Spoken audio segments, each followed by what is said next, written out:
আজকে তোমাদের এই আসল ভেন্ডিটা দিয়ে একটি নকল ভেন্ডি বানিয়ে দেখাবো। আর হ্যাঁ, শুধু নকল ভেন্ডি না, একটি নকল ভেন্ডি মোমবাতি বানিয়ে দেখাবো। আচ্ছা তোমরাই বলো তো, তোমরা কি আগে কখনো এই ভেন্ডি মোমবাতি দেখেছো?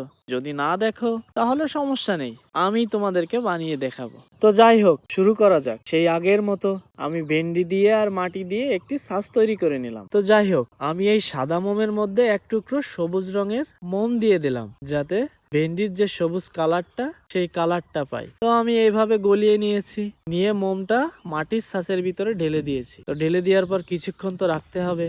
এই ভেন্ডি খুঁজতে গিয়ে সবই বড় ভেন্ডি খুঁজে পাচ্ছিলাম, কিন্তু বড় ভেন্ডি দিয়ে তো আমি আর এগুলো বানাতে পারবো না, কারণ এর সাইজটা অনেক বড় হয়ে যাবে। যার কারণে আমাকে ছোট সাইজটাই খুঁজতে হলো।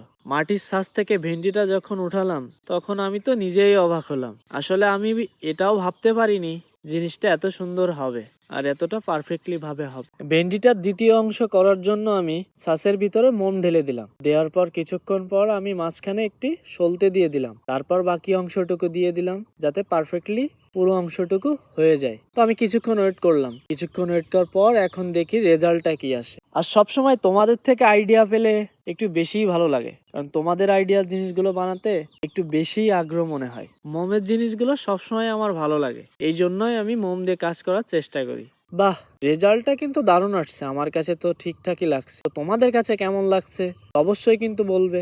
তো এখন তোমরাই বলো, আসল ভেন্ডিটার সাথে কি নকল ভেন্ডিটার পার্থক্য বোঝা কি যাচ্ছে? এখন সবকিছুই তো ঠিকঠাক হলো, এখন আবার তোমরাই বলবে মোমটা তো ঠিকই বানালে, কিন্তু আগুন তো ধরালে না। তো ওই কথাই রইলো, এখন তোমাদেরকে আগুন ধরিয়ে দেখাবো।